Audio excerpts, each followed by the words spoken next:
E aí galera, tudo bem com vocês? Para o primeiríssimo vídeo do canal, eu decidi escolher um tema que eu gostaria muito de saber quando eu iniciei no desenho realista, que são os principais erros no desenho realista e como evitá-los. Para quem não me conhece ainda, meu nome é Lucas Ricardo, eu sou artista há mais de 7 anos, eu sou ilustrador, tatuador e principalmente desenhista. E eu criei esse canal especificamente para falar com vocês sobre desenho realista no grafite e carvão. E, cara, o canal vai estar bem completinho, vão ter dicas, vão ter tutoriais de técnicas, vão ter review de materiais, vai ter processo de desenho, ter desenhando comigo e muito mais. Então fiquem ligados para não perder nada.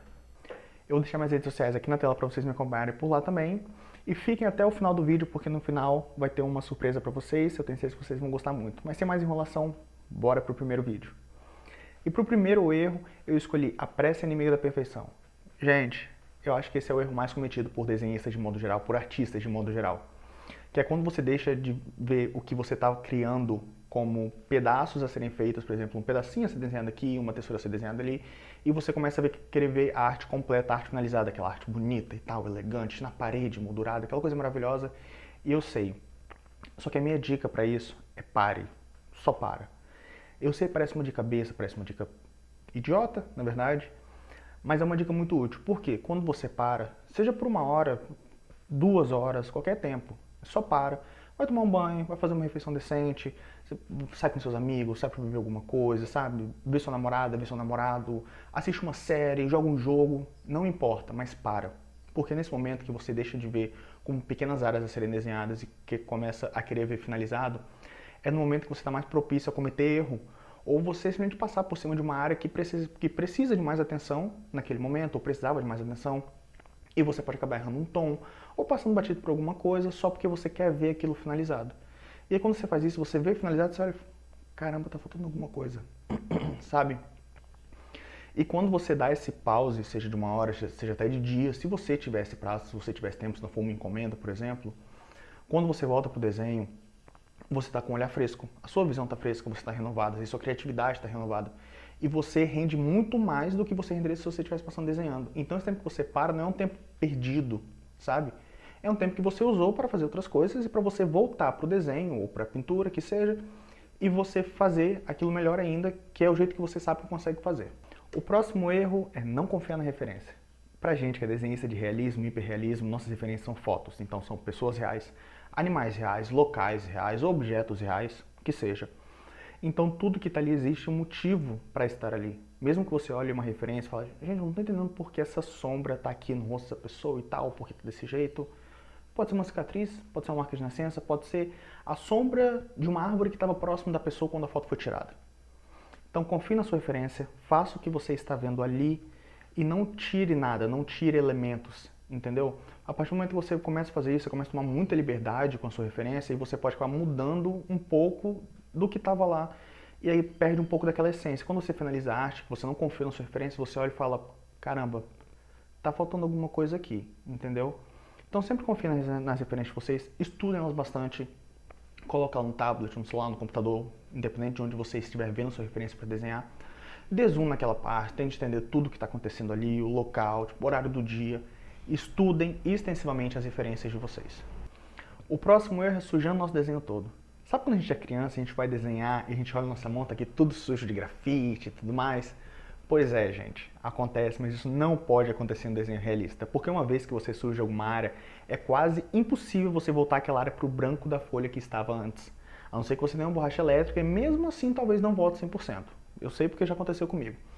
Então as minhas dicas são, primeiro, sempre use uma folha de apoio. Sempre coloca uma folha, pode ser dobradinha, sabe, um A4 dobradinho, chamex, dobra, coloca a sua mão em cima e evita ficar arrastando aquela folha no seu desenho. Coloca, eu vou levantar a mão. Levanta a mão, move a folha, coloca a mão de volta e volta a desenhar. Uma dica muito importante também, se você for destro, comece sempre desenhando da esquerda para a direita. Comece desenhando tudo que está à esquerda, depois vai passando de lado, mais, e assim sucessivamente. Caso você for canhoto, mesma coisa, só que ao contrário. Comece desenhando da direita e vá, desenhe tudo na direita, tudo na esquerda, para você evitar colocar sua mão numa área que já esteja desenhada, entenderam? Por exemplo, quando eu vou fazer uma encomenda em A3 que é muito grande, o que eu faço? Como eu sou destro, eu pego uma folha 4, coloco fita crepe, passo assim por trás da folha e colo em metade do meu desenho. Porque eu sei que aquela metade ali não tem risco de eu colocar o braço, ou a mão, ou qualquer coisa do tipo e acabar sujando o meu desenho. Então essa dica para desenhos maiores, A3, A2, É muito útil, gente. E lembrando sempre de tempo em tempo você trocar aquela folha de apoio ali. Ah, Lucas, mas eu tô desenhando um retrato e eu gosto de começar pelos olhos. Eu entendo, eu também, porque os olhos dão um ponto focal bonito. Fica bonito pra você fazer vídeo, pra você postar nas redes sociais e tudo mais, eu entendo. E também parece que o olho te dá uma noção de quão escuro vai ser o que está em volta. Só que com o tempo, você consegue entender que mesmo você partindo da pele, se você for acertando o tom da pele próximo do olho, o olho vai estar perfeito quando você fizer, porque você vai ter acertado todos os tons antes. Então isso vem com a experiência. Mas claro, mas caso você goste muito de desenhar começando pelos olhos, desenhe só os olhos e deixe eles ali. Caso aconteça alguma coisa e tal, e você suja aquele highlightzinho no olho, você pode ir lá com borracha elétrica depois e limpar, enfim. E caso, finalizei tudo, eu preciso dar uma atenção extra naquela área ali, como é que eu faço? Pega uma folha de apoio nova, coloca em cima, apoia a sua mão, sem arrastar a folha, dá atenção naquela área que você precisa dar atenção, e aí pronto, beleza, dá pra você fazer, entendeu? Só não é bom você fazer isso no desenho inteiro, por exemplo, um desenho que demora 60, 70 horas, 140 horas, você fazer isso no desenho todo. Mas uma coisa rapidinha ali, 5, 10 minutos e tal, dá pra fazer sem problema nenhum, então fiquem tranquilos. A próxima dica é: materiais caros não te farão um desenhista melhor. Infelizmente, é verdade. Gente, não adianta você ir gastar dezenas de reais no lápis se quando você pegar ele você nem saber como usar ele direito, como extrair o melhor dele, como ele funciona, as particularidades daquele lápis, daquela marca, o que seja. Então minha dica é simples, comece do começo. Eu comecei do começo, todo grande artista começou do começo. Compre lápis acessíveis, sabe? Compre o Faber-Castell 9000, aquele verdinho. Folha, compre a Canson Bristol XL. Gente, é a folha que eu comecei a desenhar nela há 7 anos atrás e eu uso ela até hoje porque eu adorei a folha, acho a textura dela ótima. O Faber-Castell, eu ainda tenho alguns deles. Então assim, comece do começo, não é porque os materiais são mais baratos que eles são inferiores. O Faber-Castell 9000, por exemplo, tem todas as graduações que você pode precisar. Quando eu comecei eu usava HB, 2B, 4B e só. Então começa do começo, vai com calma. Com o tempo, quando você vê a necessidade, cara, acho que eu preciso de um lápis que alcança um tom mais escuro ainda. Aí você vai comprar uma marca diferente, compra uma unidade para testar. Ah, gostei. Ah, pô, acho que eu não gostei, vou comprar outra marca, entendeu? E você vai vendo com o tempo quais lápis se adaptam melhor ao seu jeito de desenhar, à necessidade que você tem. Não é você se adaptar aos materiais, é os materiais se adaptarem a você, entenderam? Então, não precisa gastar absurdo em material de desenho no começo. Comece do começo, comece com calma, tranquilo, tudo bem? A próxima é: cada um evolui no seu tempo. Gente, não adianta vocês quererem se comparar com grandes artistas ou com até amigos que estão fazendo aula de desenho com vocês, estão evoluindo mais rápidos que você, porque evolução é natural, vem com o tempo. Algumas pessoas têm uma facilidade melhor de pegar algum ensinamento, ou pegar alguma técnica, ou pegar um jeito de movimentar a mão, do que outras natural. E a evolução não é linear, não é sempre subindo, não é sempre descendo. Pode acontecer de você desenhar vários desenhos e você vê que quando você coloca eles lado a lado, você vê que, caramba, tá tudo a mesma coisa, sabe? Tá tudo linear. E do nada você pega uma referência que te obriga a subir de nível assim absurdamente. Para mim, por exemplo, foi uma referência que eu vou tentar colocar na tela em algum lugar, que foi um senhor nepalês que eu fiz, de uma referência de um fotógrafo italiano, que eu demorei 3 anos, óbvio, parando, voltando, para acabar de desenhar ele, porque eu sentia que eu não tinha experiência suficiente para acabar aquele desenho do jeito que ele precisava ser acabado. E para mim ele foi assim uma mudança geral no jeito que eu desenho. Eu vejo claramente o desenho que eu fiz antes dele e os desenhos que eu fiz depois, e a minha evolução é assim absurda. E tem vezes que pode ser por conta de referência, pode ser bloqueio criativo, qualquer coisa, às vezes eu entrego desenhos mais abaixo do que eu gostaria. Então a evolução não é linear. Não adianta você se comparar com um amiguinho, ou com um professor, ou com um artista famoso. Evolução não é linear. Evolução é que nem um batimento cardíaco. Às vezes sobe, às vezes desce, às vezes está linear. Eu acho que não foi uma boa analogia, não. Mas enfim, gente. Então calma, e a dica que eu dou para se você quer evoluir mais rápido é: treine. Treine extensivamente. Treina cabelo, treina fundamento, treina textura de pele, treina degradê, treina preto sólido, treina treina desenho do seu namorado, da sua namorada, dos seus familiares, treine desenhos para você, treine do seu cachorro, não importa, treine. Treine e faça desenhos sem pressa, sem prazo, sabe, sem aquele compromisso todo. Compra desenhos que você, por exemplo, esse que eu mencionei anteriormente, eu fiz pra mim, eu fiz que eu vi a referência, gostei e falei, caramba, acho que isso vai ser desafiador. E de fato foi. Mas como eu fiz sem prazo, sem pressa, eu pude parar durante meses ele e voltar quando eu tinha realmente, de fato, aprendido a técnica que eu precisava para desenhar nele. Então assim, treina bastante, treina sem pressa, sem, sabe, sem desespero. Jovem gafanhoto, Roma não foi construída num dia. Então vá com calma, vá no seu tempo. O importante é você fazer um pouquinho melhor do que você mesmo fez ontem, não do que o coleguinha fez ou do que qualquer outra pessoa fez. Se você fizer um pouquinho melhor do que você mesmo fez ontem, isso já é uma evolução, isso já é uma melhora. O próximo erro é ignorar os fundamentos. Gente, os fundamentos têm esse nome por um motivo, eles são a base das coisas. E eu não vou mentir, eu coloquei esse erro especificamente porque eu cometi esse erro, muitas vezes. Quando eu comecei a desenhar, o meu professor ele não dava aula de desenho realista no grafite há tanto tempo, então ele acabou não me cobrando tanto e eu gostei, porque eu comecei a partir para referências mais complexas, tudo mais, pipopó, e eu adorei, eu achei massa. Pensei, caramba, 2 meses eu já estou desenhando isso, sabe? Uau! Só que, gente, eventualmente os fundamentos vão te cobrar. Então minha dica é, aprende a fazer os fundamentos com calma, sabe? Não só dê atenção, mas dê extrema importância aos fundamentos. Porque não adianta você fazer uma textura complexa de pele se por baixo da textura complexa não tiver um degradê suave, sabe, um degradê bonito, você tiver uma atenção a como fazer um tom certinho, não adianta você ter uma textura linda ali e por baixo o tom tá errado, sabe? O desenho não vai bater, vai parecer que a textura tá aqui e o tom tá aqui, sabe? Parece que eles são coisas conexas. Então, gente, faça quantas formas geométricas vocês precisarem. Formas geométricas são um ótimo para fundamento. Porque, por exemplo, uma pirâmide, você pode colocar um lado todo escuro, um lado médio, sabe? E a parte de baixo de outro tom, dependendo do, né, do ângulo que você está vendo. A esfera te ajuda a fazer um degradê bonito, uniforme. Então, dê atenção aos fundamentos. Um degradê bem feito, um preto sólido, sem marca de lápis. Sabe? Vá com calma, vá no seu tempo e aprenda, dê bastante atenção aos fundamentos, porque eles são extremamente importantes. Especialmente se você quiser, de fato, ser um desenhista melhor. Se você quiser ser um desenhista mediano, ok, passa os fundamentos. Se quiser ser um desenhista ótimo, vai por mim, fundamentos, essencial.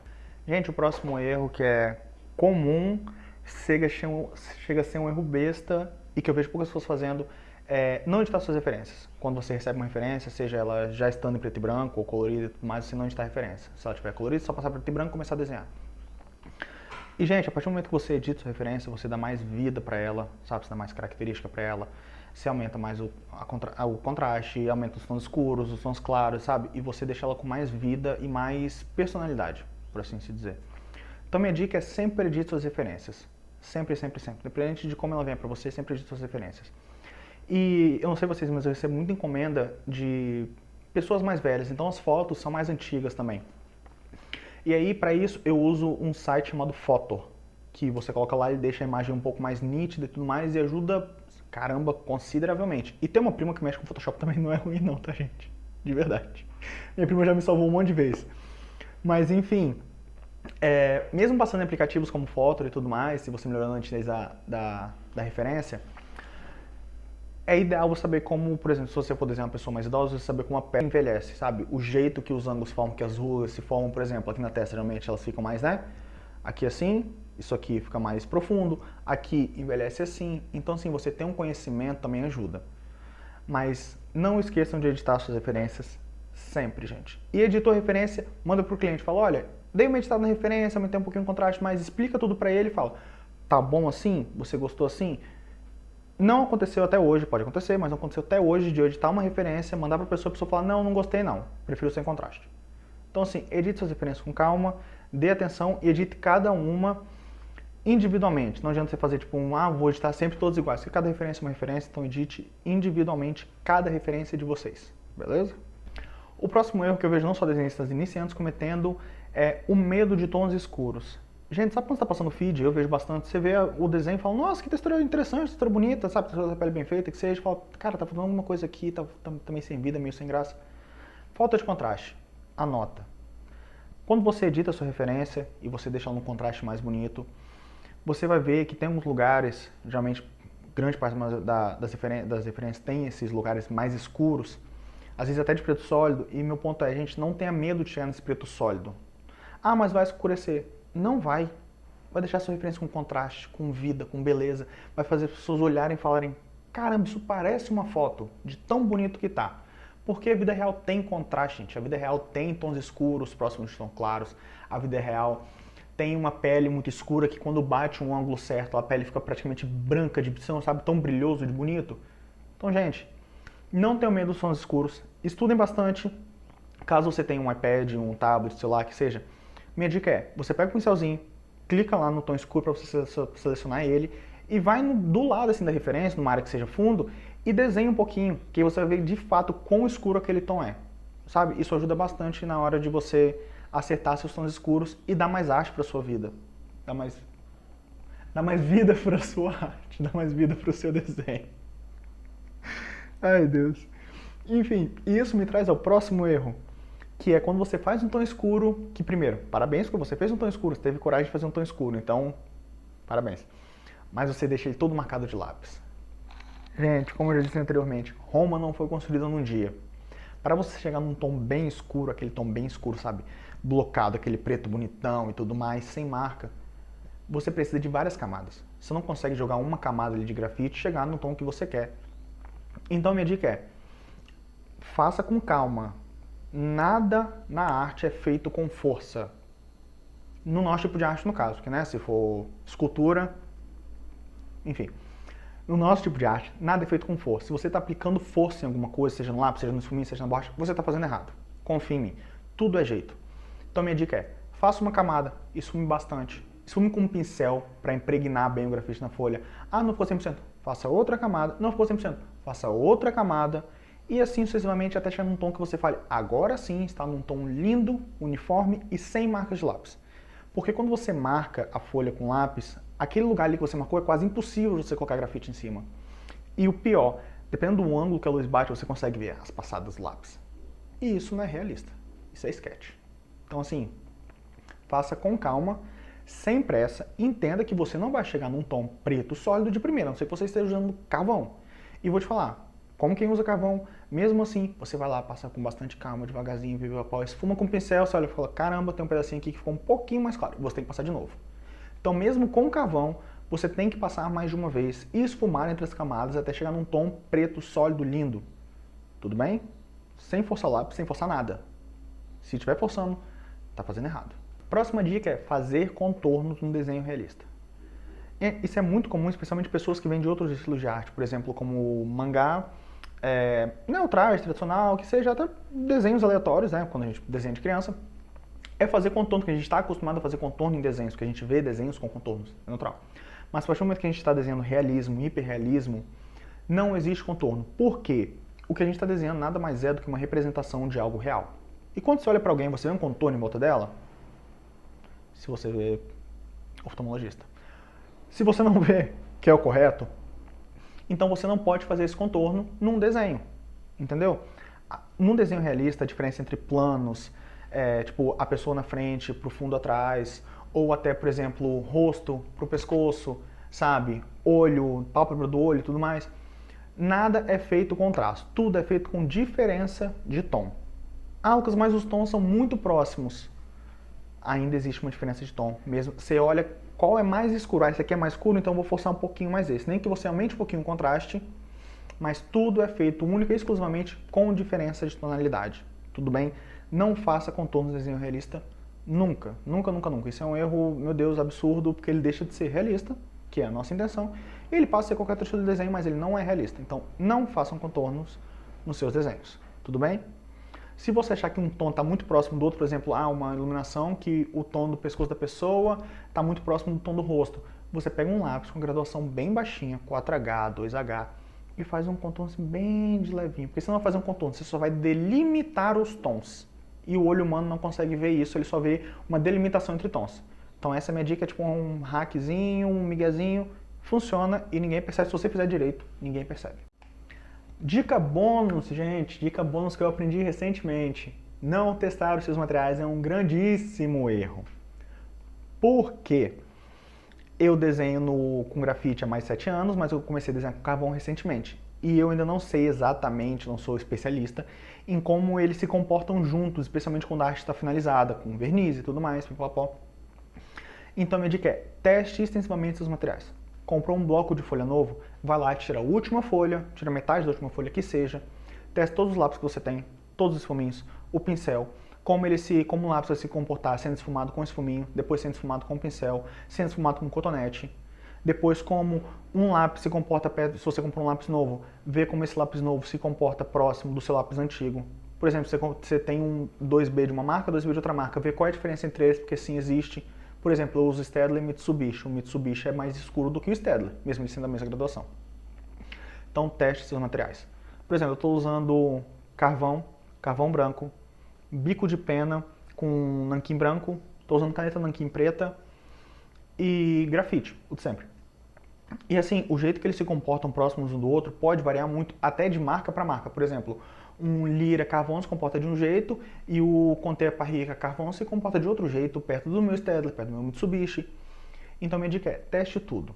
Passe um por cima, depois o outro, aí depois esfume, aí depois tente misturar e, enfim, teste sensualmente. E mais, foi lá, testou. Pega o seu verniz, vai lá e só naquela áreazinha de teste, porque você vai ver como eles vão se comportar no final da arte, o que é mais importante. Porque tem vez, por exemplo, eu uso um verniz fosco. O carvão, quando você aplica na folha, ele já é fosco. O grafite não, se você olhar, ele tem um brilho. Então, por que eu testei já com verniz? Porque eu quero ver quanto de brilho o grafite vai perder e se o carvão vai ganhar algum brilho, para eles no final ficarem equiparados, entendeu? E não ficar o grafite aqui quando bater luz e o carvão aqui. Por isso que eu recomendo já testarem até com o verniz. Tudo bem? Então, galera, o vídeo fica por aqui. Eu espero que vocês tenham gostado. Esses são os erros mais cometidos por artistas, por desenhistas, não só iniciantes, como também alguns veteranos que eu vejo cometem, e como evitar cada um deles. Alguns desses erros, especialmente de materiais e tudo mais, eu vou fazer um vídeo específico para esses vídeos, porque eu acho que eles merecem mais atenção e ser mais aprofundados. Então, eventualmente, eu vou fazer outros vídeos e tudo mais. Galera, se vocês tiverem mais alguma dica de erro que você já cometeu, como evitar ele, comenta aqui, porque eu vou responder todos. E dependendo da sua dúvida, eu vou responder até com um vídeo, porque às vezes é uma dúvida que eu não pensei ou que eu não lembrei, porque faz muito tempo que eu comecei, e a sua dúvida pode ser a dúvida do coleguinha. Então, a partir do momento que você pergunta, eu consigo responder você, consigo responder o outro, e às vezes faço um vídeo e fica um vídeo maneiro. Então, galera, é isso. E para você que ficou até aqui, os primeiros 100 inscritos do canal, eu vou dar um e-book completamente gratuito de todos os materiais que eu já testei. Seja que eu usei, seja que eu uso, seja que eu comprei para testar, para falar para vocês. O e-book está completinho. Tem o material, tem o valor, se ele é custo-benefício ou não. A minha opinião, principalmente, eu coloquei a minha opinião sobre os materiais e eu coloquei todos os materiais que eu uso. Então, eu coloquei até como você usar os materiais, dependendo se você está começando agora e não sabe como usar, coloquei até como você usar os materiais. Tudo bem? E aí, vocês me chamam pode ser por aqui mesmo, pode ser nas minhas redes sociais, que eu deixei na tela, vou deixar na tela aqui de novo. Vocês me chamam lá, que eu mando para vocês o e-book completamente gratuito e depois, obviamente, eu vou saber do feedback de vocês, se vocês gostaram do vídeo, acharam interessante. Depois o feedback do e-book para quem se inscrever e não se esqueçam de se inscrever, ativar o sininho de notificação para vocês não perderem nenhum conteúdo e é isso, galera.